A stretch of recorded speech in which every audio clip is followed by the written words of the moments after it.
as wasn't able to attend after the meeting. So again, if in your staff module, you want to go in and you will have a list of all the staff that were rolled over from previous years. We're going in and checking background clearances on everyone. And we're going to send you, these staff do not have updated background clearances. And you're going to say, they don't work with us. They haven't worked with us since, 2020. That's why we need you to go in there, because the default is active. It rolls over for you, but you want to go in and mark anyone as inactive that is no longer with your organization. They rolled over to make it easier for you, and you don't have to enter that information, but we do need to know whether, they aren't with you anymore so that we're not tracking their background clearances. Okay? So just wanted to send you that reminder. Let's see, other reminders. As you know, the bulk upload became live this week. So for organizations that were waiting, often that's because you have lots of youth in your program and you don't want to have to go through and enter all that information individually. Now, again, Cityspan rolled over previous year participants. So you will see all of those. You still have to go in and submit anyone that is actively in your program, and you can do it that way. And many of you, if not most of you, have already done that. But some organizations were holding out for that bulk upload because you have so many youth and they're new kids, and it's more efficient for you to do that.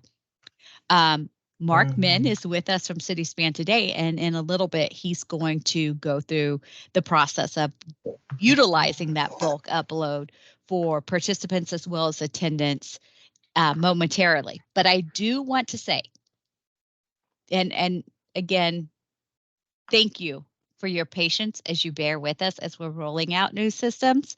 My anticipation was that everything would be ready October 1, but that's just not how things happen. And so in this year of rolling out and really centralizing everything in Cityspan, starting with the grant agreement or grant application, it's going to take time. And so as we do, sorry, I just had a little feedback. Sorry for the delay. As we do that, we're going to push back our own deadlines, right? So we had, when we developed the timeline for this year, it was based on everything being ready. But if we don't have the bulk upload ready, and so therefore you haven't been able to put in your participants, we're not going to require you to have things complete that realistically require a little more time. The kids in Union Wesley who applied. Jackie, can you go on mute, please? And just a good reminder for all of us, if you're not on mute, if you can do so, that would be great. Okay, so with that, since bulk upload just came out, for those that were waiting on bulk upload, and or if you just need the additional time, we are pushing back the deadline for SAOY beginning of the year completion to January 31. So you'll have the month of January, let's say beginning of the calendar year instead of beginning of the year, to complete your SAOY surveys. So you can come back in January and have your youth complete those. I can't find my mic. If everybody can go on mute, that would be great. I don't know how to mute. It's up on the top. You should have a ribbon bar with a mic icon that you would click for mute.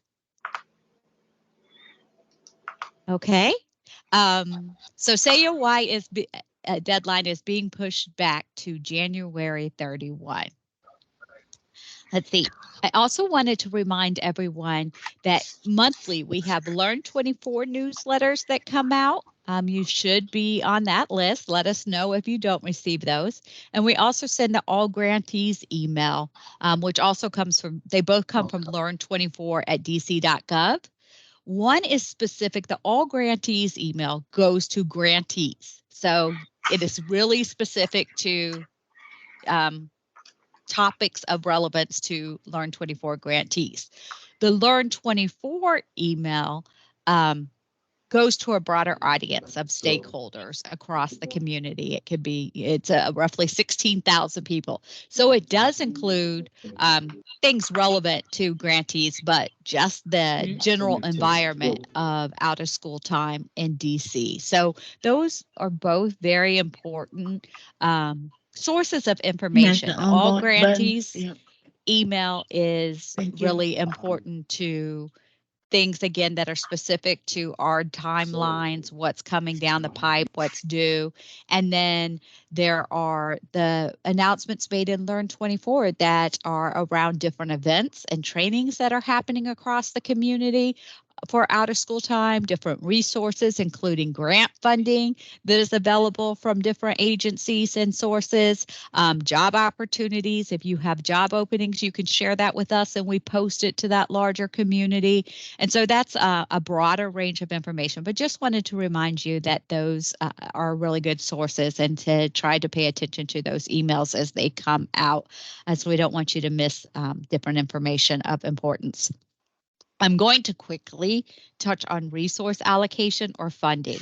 As you know, the Office of Chief Financial Officer for the District of Columbia rolled out a new system this year called DIFs. Just as we're rolling out Cityspan, they rolled out DIFs. And so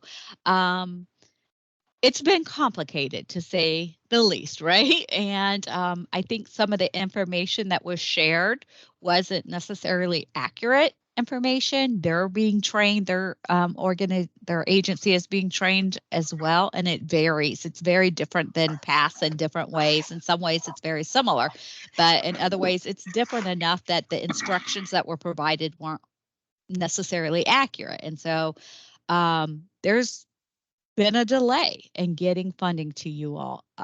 We deeply apologize, and we want to acknowledge the frustration and the disappointment that that causes as you're trying to operate programming and having to, utilize other funding streams that may or may not exist, or to get your staff paid and your subcontractors paid, et cetera. I've been in your shoes managing programming, and I know how difficult that can be. I promise you that that is not been the intention of this office. We didn't anticipate that. We really want, to create seamless, time-sensitive systems, which is why we've been working to centralize everything in Cityspan. And then things happen outside of our purview that we don't have a lot of control on. And I know that we've been sending everyone to DIFs for customer service, and that is because, I don't even have a login to DIFs. Neither do any of the grant managers that you work with. So we're not even able to see what's in DIFs. So to be able to troubleshoot, we have been on the phone with DIFs. We've been on the phone with you all with DIFs, trying to figure it out to support you.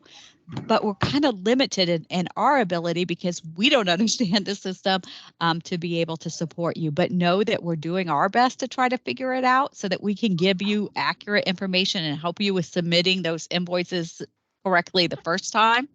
That's why we ask you to send the invoices to us for approval before you submit it to the DIFs, because we don't see DIFs. So we want to make sure everything's right before it goes in there. But then the process for submission, if that's not correct, and if you haven't received the correct information on how to do that, then it gets, delayed. And I want to acknowledge that I know that is an issue. We know it is an issue, and we want to support you the best we can, and we'll continue to do so. But just really want you to know how sorry we are that is happening. We also are losing our resource allocation analyst. She is moving on to other things. And so you all know Kimitha Payton I'm sure you've received emails from, and I believe she sent an email out earlier this week that she would be transitioning, and tomorrow is her last day. So in the past, if you are a previous grantee, you are familiar with Tara. Someone help me. What's Tara's last name? Lynch. Lynch, yes. Tara Lynch will be stepping in. She is also trained, and she's done this for the DME office before Kimitha was hired. And so again, please go on mute if you can. I would greatly appreciate that. It just helps with the background noise. Tara Lynch will be stepping in until we can get a new resource allocation analyst hired. And so you can expect to be sending your invoice inquiry or insurance questions to Tara. I'm sorry, I apologize. Let me take that back. Send all your invoice inquiries to Tara Lynch. And Mark, if you don't mind, if you can put that email in, and I think the email that Kenneth has sent out had Tara's information, but we're going to put in the chat Tara's email so you have that information. Again, she's trained and knows how to do this. It isn't her only job, so she will be doing the best she can, and I am also trying to learn so that I can support, and we will be hiring a new resource allocation analyst as quickly as possible. As far as insurance, there are a couple organizations that are still waiting on their approved insurance for the office from the Office of Risk Management. Two of our grant management specialists, maybe your grant manager, Marcus Shaw and Dr. Howard Hope, are working on the insurance piece. And so we will also have their emails put into the chat. So if you are one who is waiting on your insurance approval, you can reach out to them. So we're doing our best to get those roles covered until we can get a new resource allocation analyst onboarded, as we do not want to delay any type of processes any further. We will be prioritizing those the coverage of Kimitha's various roles. I think that does it for me as far as updates. Mark, give me a thumbs up if you are ready to go or if you need more time. Mark Min. Yeah, I think we're ready to go. So okay. Yeah. So if we have time at the end, if there's additional questions, or if there are questions, we can stay on. Otherwise, you can follow up with your grant manager with any questions you may have. But I want to really allow some time for Mark to walk through the bulk upload process in Cityspan, so that if you're wanting to bulk upload your participants as well as your attendants, that you know and have a guide for how to do that. So Mark, over to you. Great. And if someone can let me share my screen. Okay, let me see now. How do I do that?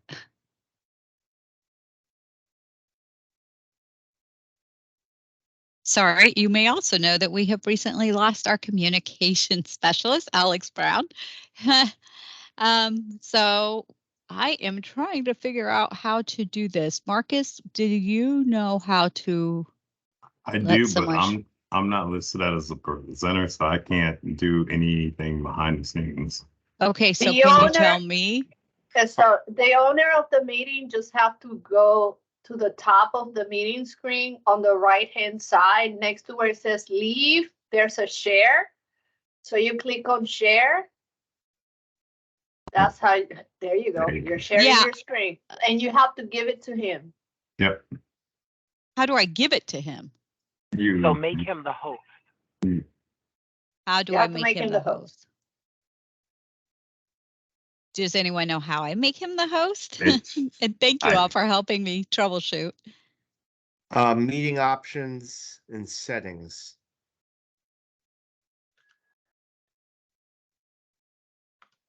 I don't. Or can you click on my name and just make me the host? Yeah, if you click on his name, if you click on the box of his name, it should say make host.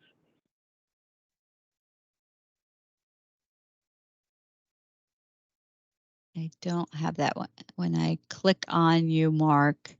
Any of the other GMS team, if you guys are listed as presenters, you should be able to do it.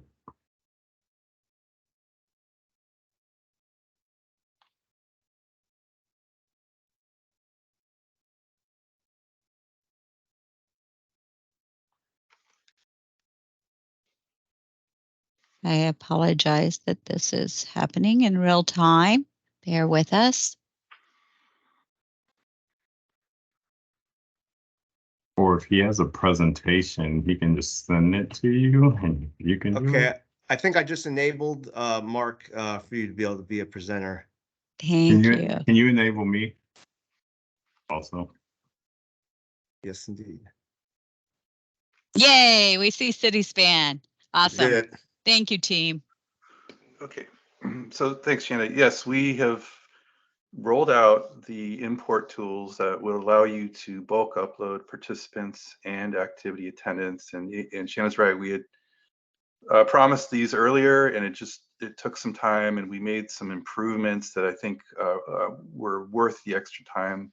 But we'll go now, through the whole workflow, and hopefully this will be usable for you immediately after. It is available to you now, so give it a try when we're done.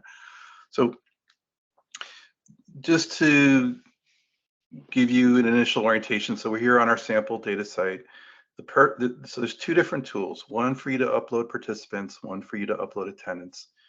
Starting with the participant one, the idea is that you'll be able to prepare an Excel file, and I know some of you have done this in prior years in this system, and do a couple things. One, you'll be able to update existing records. So if you have all your FERPA consents and you just want to upload yes in bulk across all your participants, you can prepare the upload file of existing participants to set those new values in bulk.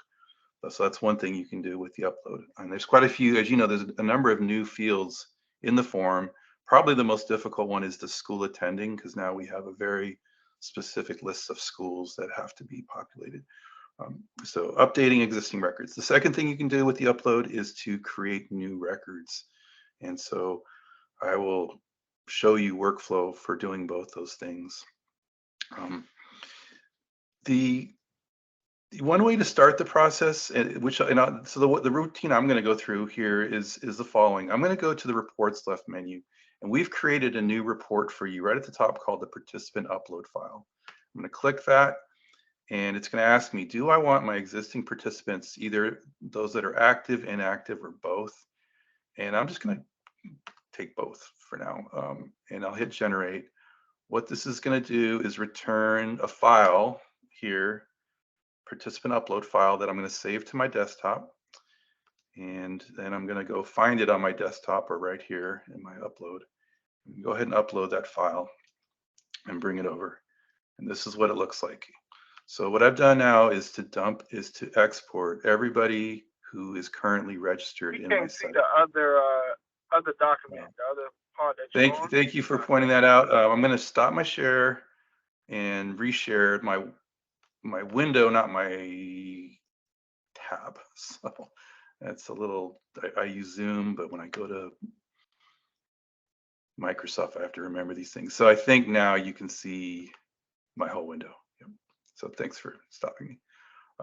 So this is the report that I just ran, and that's available for you to run, and it's going to export all of your existing youth with all of their data. You'll see it here in the spreadsheet. If your goal is to update existing records, you'll want to use this to change whatever values you want to change and then re-upload it. So here, if I scroll over to my like SEO consents, a lot of these are entered, but probably for you, this is mostly empty. So if you quickly want to indicate who has consents, this is just an example. I'll make this editable. I'm going to go through my screen and just start typing in yeses and nos as needed. Unfortunately, we weren't. I'm sorry, go ahead. Yep. We don't see it anymore. How did, I'm sorry.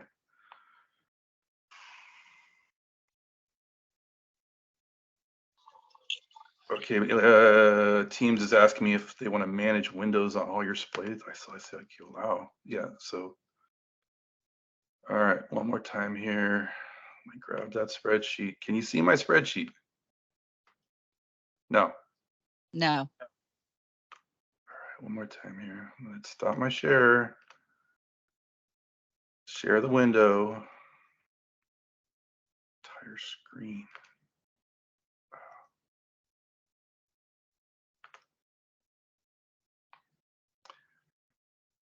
Okay, one more time. Can you see the spreadsheet? Yeah. Okay. Yes. So Teams lets you share your tab, your window, and your screen. And I started out with my tab, then my window. Now I'm sharing my screen. So All right, sorry for the delay there. So that report that I ran that you can run to is what appears here. And it's again an export of all your participants. But that's not the what we're seeing. We're seeing an attendance template.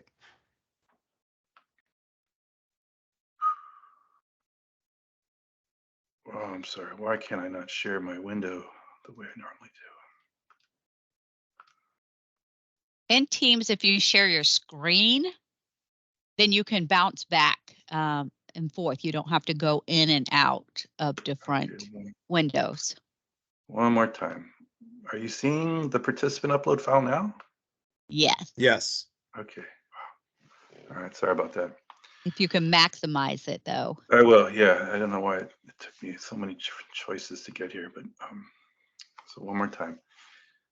This is the file that you can run from your system, which will export all of your participant records with all of the required fields that are in the system. And once you have this file, there's two things you can do. You can start updating values on the file to prepare them for upload, or you can come to the bottom here and start inserting new rows for anybody. I'm sorry, let me get all the way to the bottom. For anybody that you want to add that's brand new, you can just start typing in their information here. Or if you're getting data from another software system you use, if you can transform that data into this template, because it will have to be in this template with these column headers. By adding rows to the bottom of this sheet, you'll be able to actually create your records by uploading this. So, and I'll pause there for a second just to take any questions. So, does anyone have any questions about the actual template? I do. Hi, everyone. Will the columns A and B, once you add the student information, are those populated after that? Like, I think what happened was, so I did the template, I exported it, and then I copied it into another Excel file and I uploaded my new list of students. And then I received the error message for all of the fields. So I'm trying to figure out what did I do wrong in that process. But then also my current list has students that have graduated from our program. So I don't necessarily want to upload them again. I want to figure out a way to like maybe bulk make them inactive if that's a possibility too. So kind of two questions there. Yeah. The bulk inactivation, unfortunately, is not supported through the upload, but we are going to roll out yet another tool that will help you with bulk deactivating. So, okay. But let's address the other errors that you got. So this, I'm kind of jumping around a little bit here. So this is one tool that's going to help you. But let me back up a bit and just go. So now some of you have seen there's a new left menu called Upload, and this is where, and you can see the pop-up box that comes up. This is where you're actually going to upload your data. And in this tool are instructions about how to create your uploads. So if you wanted to just start from scratch and not run the file that I just showed you, but just grab a template and start populating it, you would come here and download either this template for participants or this for attendance. So I'm going to do that right now. Just click on that link and it's going to download a template, which I'm just going to come here and open. And it looks like this. So this is the guide that we're giving you for these uploads. And the first tab is the data dictionary. And this represents each column along with the type of data you're going to have to enter and the valid choices. So I'll just scroll through this real quick. This is the dictionary with all the accepted values, all the accepted columns. And I mentioned that school being a tough one. There's a very long list of valid school names that we're accepting. And all the way to the bottom, sorry for the scroll, there's even more information here. So this is the dictionary. Then what you'll want to do is to click to the second tab, which is a template. And on this template, we've represented all of those columns as all those items as column headers. And if you want to use this, what you'll do is you'll need to save this template as a separate file. So unfortunately, if you populate this and upload it, it's going to see the dictionary as the first tab, and it's going to say, no, you can't upload this because we're seeing the dictionary. You're going to have to isolate this page and upload this as just a separate file. And so I think that's clear. So the Mark, first question, go ahead. Yeah. Let me make sure I'm clear. When you say isolate, they want to just basically copy this row over to a new Excel spreadsheet, save it, and upload it. Exactly. So that's what this is here. Gotcha. This is the template isolated by itself with just the column headers. And this is what you'll be uploading, just data in the template. So the first thing is that if you try to upload a file that does not have these columns with these names in this order, the system's going to reject the file. And so when you prepared your file and it didn't accept it, I'm wondering, were you using the template just like it appears here? Yeah. Yes, Mark. I was using the template as it appears, so it has 3 other tabs in it. Yeah. So yeah. if So you, I just separated it out. yeah, if you uploaded it, if you uploaded this one with the dictionary Mhm. first and you put your data here, the uploader would have rejected it because it's designed to process the first tab. Oh, okay. And in fact, we might reverse these if it helps. What I'm thinking now is we probably should make the template the first tab so that even if you did upload it with this dictionary included, it would still upload. So the handle for the door. Mario's here. So I wanted the dictionary to be first, so to make sure that you saw it, but now I'm thinking maybe we should make the template the first tab. But either way, that probably is why you got an error, is because it tried to process the dictionary. Thanks, Mark. I'm gonna give it another try while we're still on the call, just in case I run into another issue. But thank you. Oh, yeah, of course, yeah. Unfortunately, there's a lot of details here that I wish it was simpler overall, but there's a bunch of things that have to be kind of just synchronized. The other thing is, you'll notice, we have another question, Mark. Yeah, go ahead. Is it Ari Kesselis? I got you. So it's a question that somebody put in the tab. I just wanted to know, what is the difference between the person ID and the participant ID? Yep, good question. Yeah, exactly. So I'm going to bring back our other tab here to show.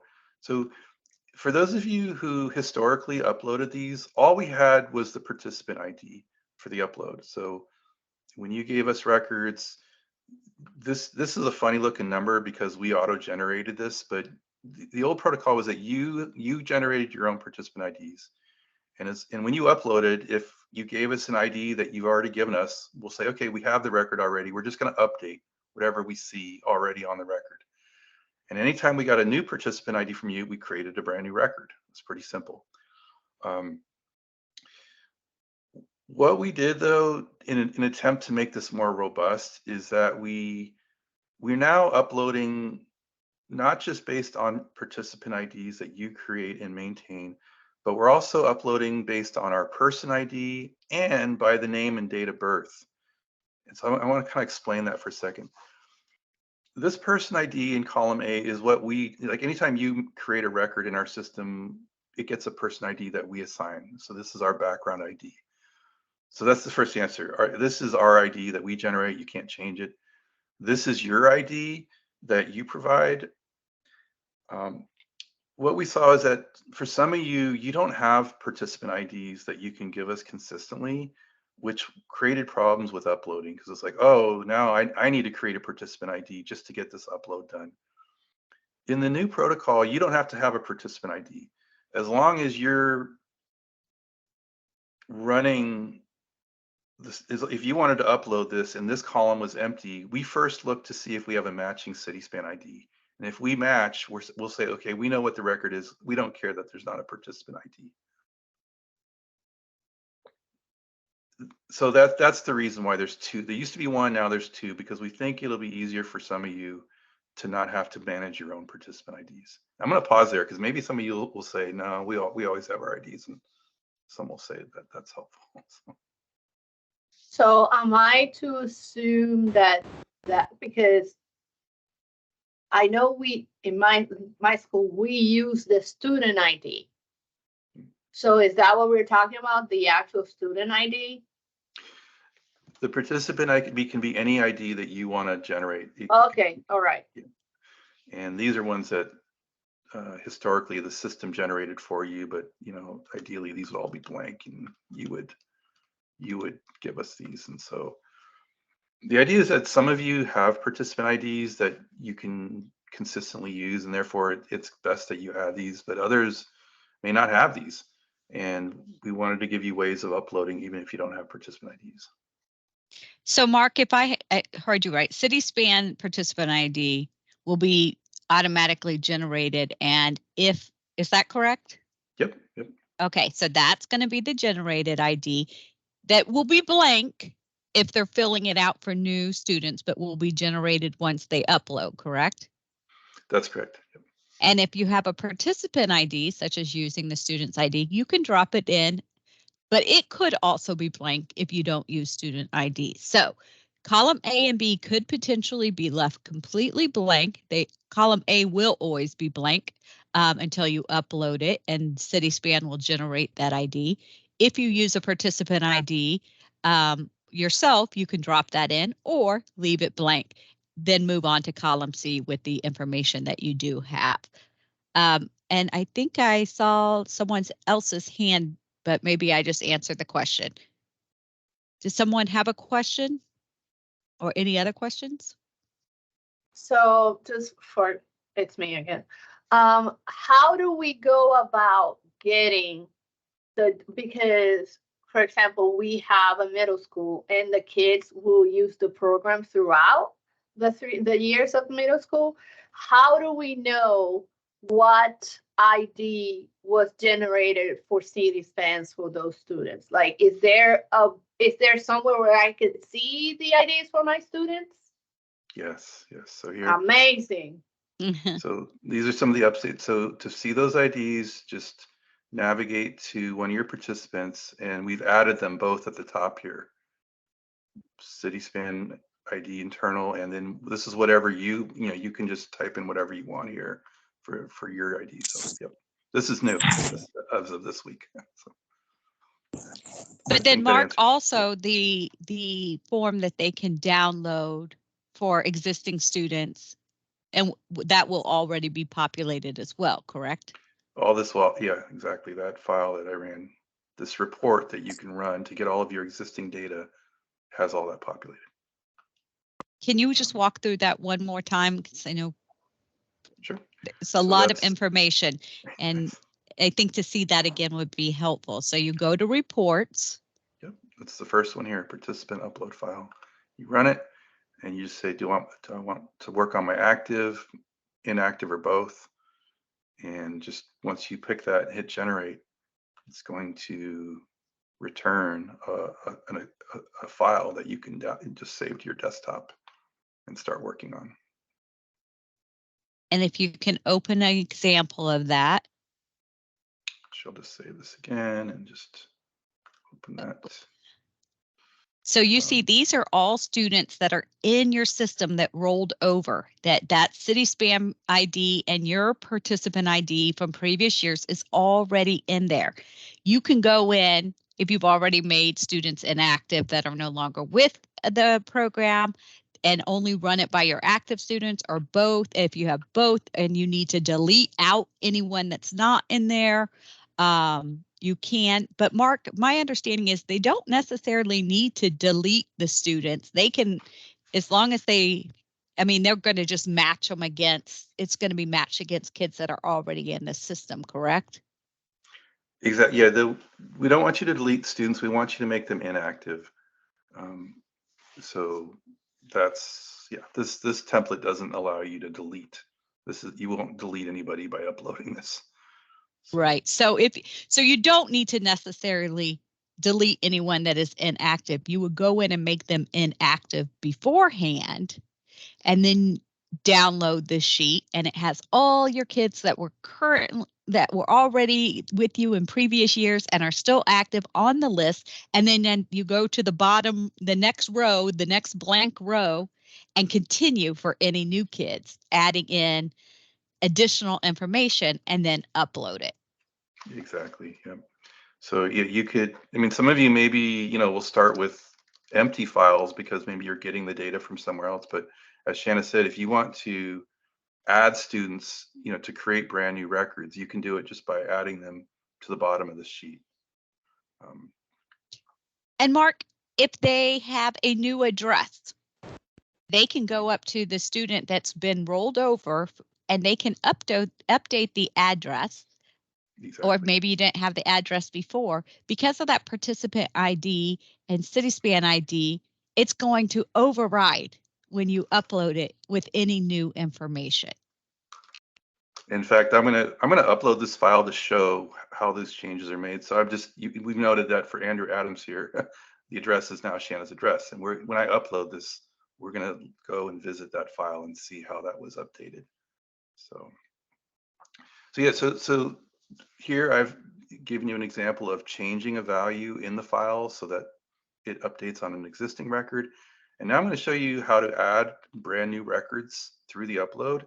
And so here's, this is why you can either use the bottom of this or you can create a brand new empty template and just upload your news separately.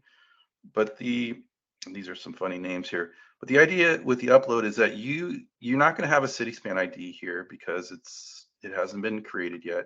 You may not have a participant ID either. Neither of these are required. The only thing that's required is a first name, last name, date of birth. So I'll just let's call this John Frank the third or something like that. And then I'm going to put in a date of birth, something like that. As long as these three fields are here and the name and the date is formatted properly, the system is going to create this record. And in fact, everything else might be empty here. It's going to create the record and everything else that you'll see will be empty. But if you can populate extra data here, put in an address or something like that, this also will be populated as we upload this record. So these are some of the enhancements of the design that we think will make it easier. That if you want to use this, all you need is a name and a date of birth to do the upload. And again, if you don't have the rest of the data, it doesn't matter. We're going to create the record. Now, what the uploader does, though, it's going to look to see if there's already a John Frank III with this date of birth. And if there is, it's going to consider it not a new record, but it's going to say, okay, I found the match based on name or date of birth. Now I'm just going to update the existing record with whatever changes you've put in here. So this works with creating new records if it's a brand new name and date of birth, and if it's an existing name and date of birth, if it's existing, you should have found it up here because it would have been up here. But if by accident you add one here and you didn't realize it's already up here, all it means is that when we get to this row, we're going to say, okay, this is going to update one of the prior records. And I'm going to remind everyone what Mark said about the data dictionary. Some of the information, it will not populate if you put it in incorrectly. And the school name is one, for example, where if it's listed as Mary McLeod PCS and we have it listed as public charter school, it's not going to accept it because it doesn't match. So you want to go over and make sure, copy and paste from the data dictionary the information, especially the school. Is that the only one that's really the issue, or what are the other ones where it will only accept? Well, in every case, it'll only accept the values that we have in the dictionary. So, and just to repeat, like if you try to enter Oh, this gotcha. school, but somehow you mistype it, there's a typo in it.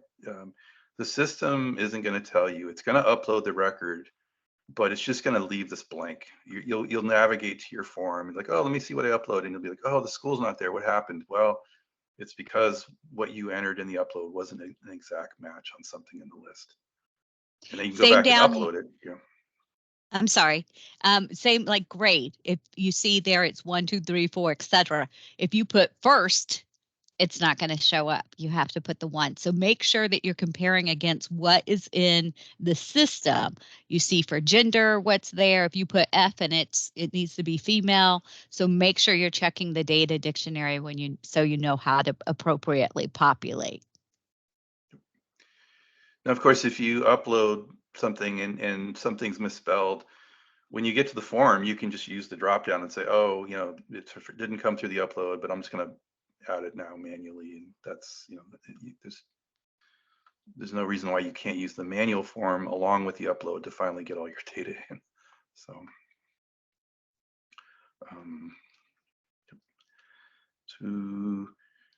any other questions? If not, I'm going to go ahead and upload this, and hopefully we'll see Frank III show up as a brand new record, and we'll see that Andrew Adams' address is now called Shanna's address. So I'm going to save this. Here's the next trick. When you save this file, the default templates we're giving you are actually not true Excel. So I know this is going to trip up a lot of people, but whenever you save these upload files, you need to actually make it an Excel file, because by default it's not an Excel file, and you'll have to make it an Excel file. So I'm doing that here. This is my participant file 2090, and now I'm just gonna go ahead and upload it. So here, back onto the so I'm gonna go to the upload tool. I'm gonna say choose file. I go to my desktop. It's the 2090.xls. I'm gonna select it. And then I need to make sure I'm indicating that I'm uploading the participant file, not the attendance file. So 2 things: select it, make sure you get that thing selected, and I'm gonna begin the upload.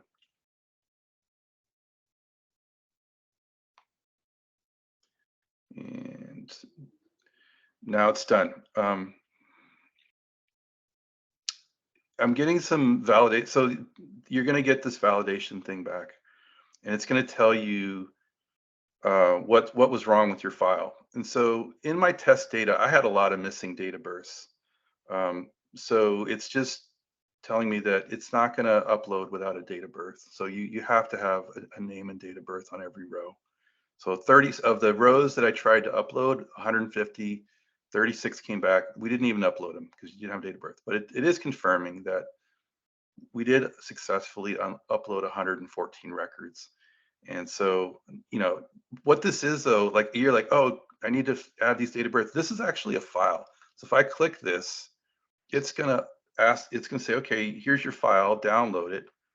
And now I can open this one, bring it over and say, okay, those 36 kids that were missing date of birth, now I have them in front of me. And if I want to go and populate this form and put in these dates of birth, I can save this and re-upload it.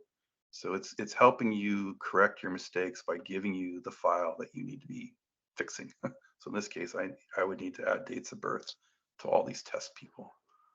But nevertheless, so yeah, you'll need to understand how to read this. But now I did successfully upload a good number of records. So if I come back now to participants and staff and visit Andrew Adams, you can see the street address is now Shanna's address. That successfully updated that row in the file based on the upload. And now I want to go back and look for my test here. And so here, and it also created John Frank II, because that was the new record. And if I click into that record, there's the data I put into my upload spreadsheet, but you can see everything else is missing. At this point, I could go back and add this data to the record and re-upload it, because it's just going to keep adding the data. Or I can say, you know what, I don't want to re-upload it. I'm just going to come right in here and start, putting this data in and just be done with it. So that's a quick example, demo of updating an existing record or creating a new record. And I'm running out of time, but any questions on that?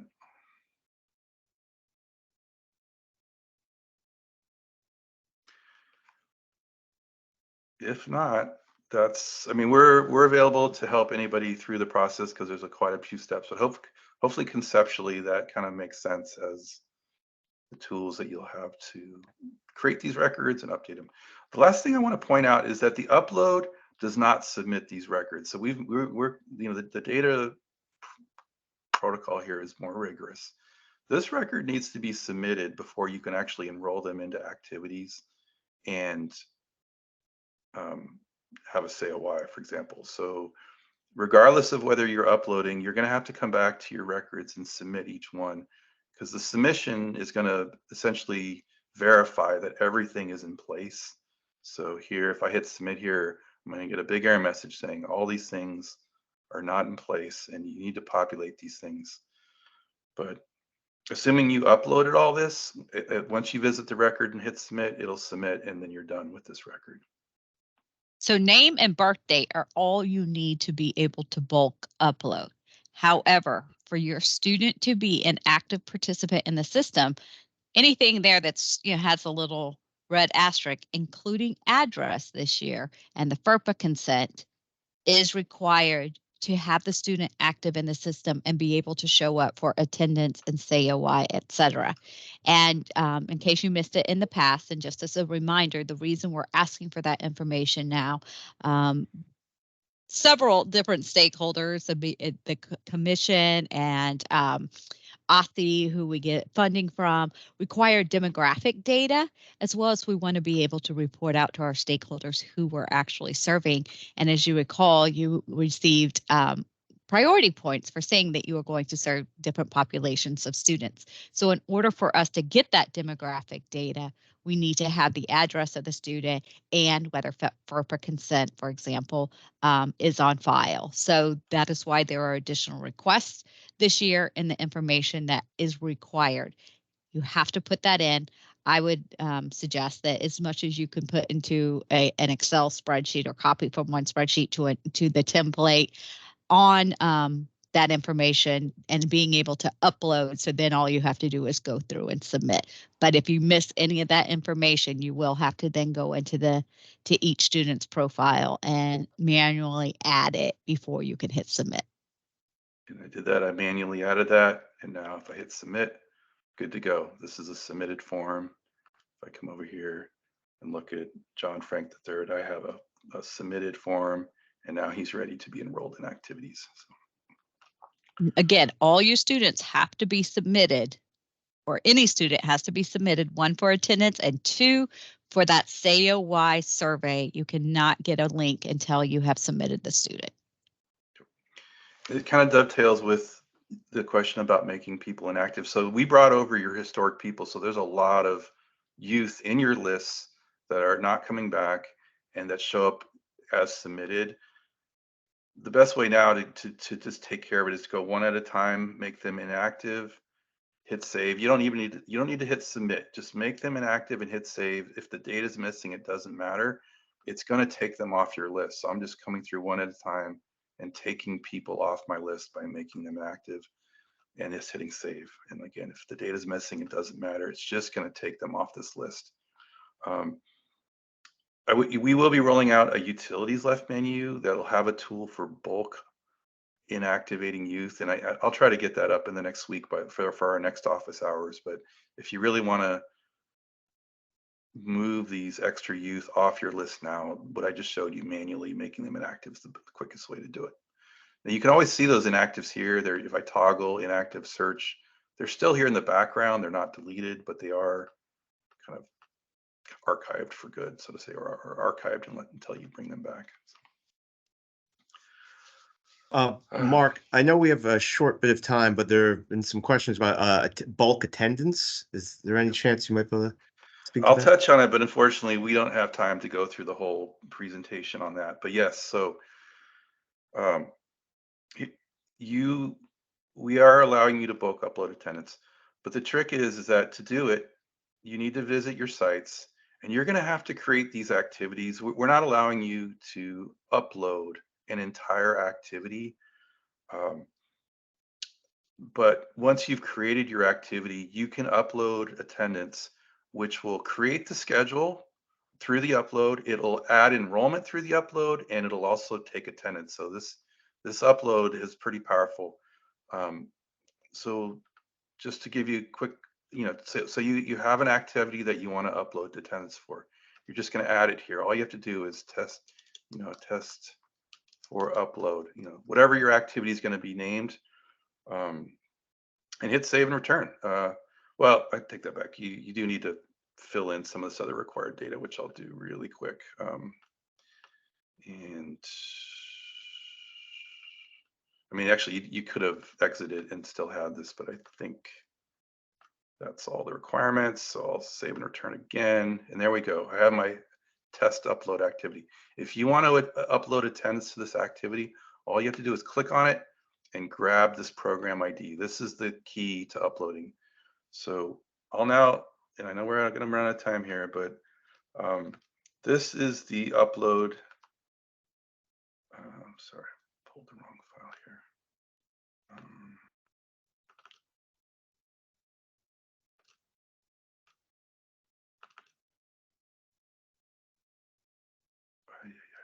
Oh, I'm sorry, here it is.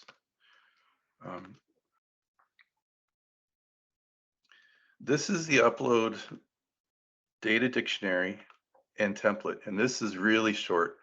To upload attendance, you just need to populate 3 fields. So you're going to take the program ID is this thing right here. Whatever you want to upload, you have to create it here and take this ID and put it in your upload template. The next thing you need to do is to give us either our internal ID for the youth or your participant ID, whichever one you want to give us, you'll have to put it in the template. And lastly, you're going to give us the date they attended. And so the template is here. It's just 4 columns, our program ID, whichever one of these you want to populate, and the date they attended. If you can do that and upload this, what'll happen is if we detect a new person ID or a new participant ID, it's going to enroll them. It's going to add them automatically to your enrolled list. If we detect a new date that you give us, we're going to add that date to your schedule. So you don't, it's just it schedules for you. And lastly, once the person's enrolled, the date's on the schedule, it's going to mark them present. And in the last few minutes we have, I'm going to actually upload this real quick here so that I can show you how that works. And Mark, will you also show us where they find that template at? Absolutely. Yep. Okay. So 1 second here.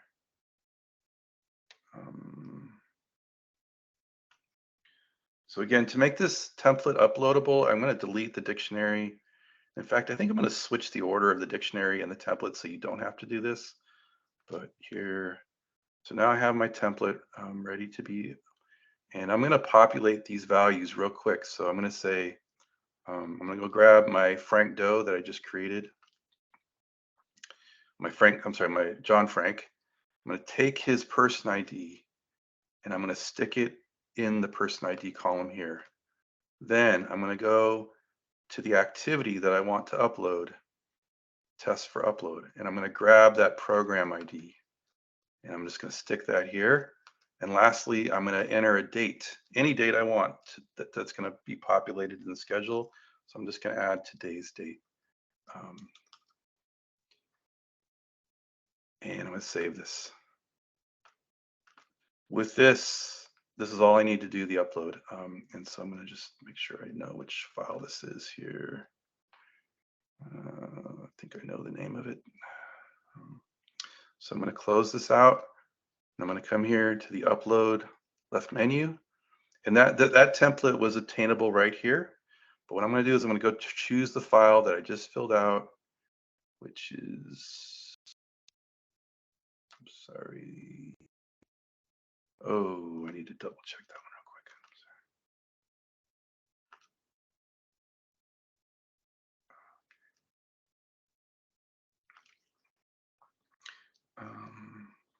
it's there. While he's looking for that, the uploads is where you're going to go to find your templates for both participant and attendance. If you go to the uploads button, you'll see them there. And that's also where, once you've completed the template, that you will upload them back to the system. Mm-hmm. Okay, so now, like I said, I'm just going to go through here, and I'm going to grab that file, which I believe is this one right here. I'm just going to open it. I'm going to say this is an attendance upload, and I'm going to upload it. Oh, sorry, I didn't choose the file. I thought I did. It's this one right here. Going to hit the open. Now it's here. I marked attendance. I'm going to begin the upload.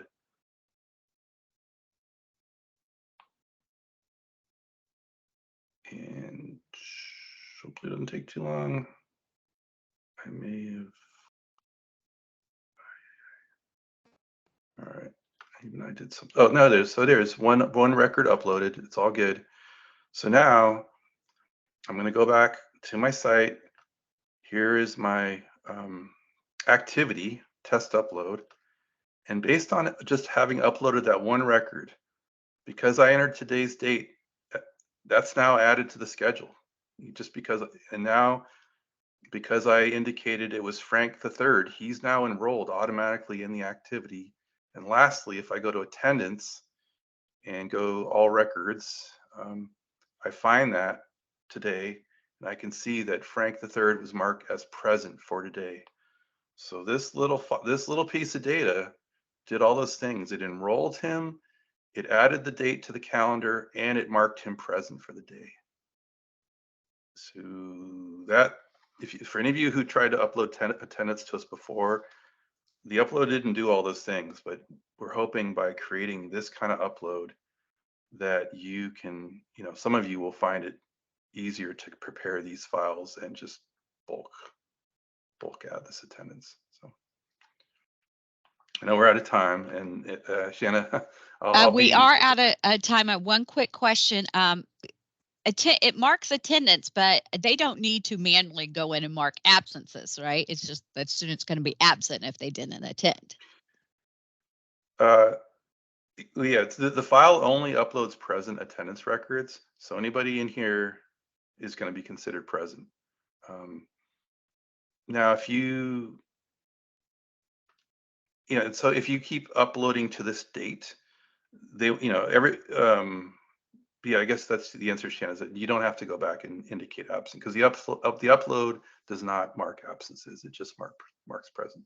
It's going to mark present, and then your AWA is going to be based on the percentage of total students enrolled that were present during that week.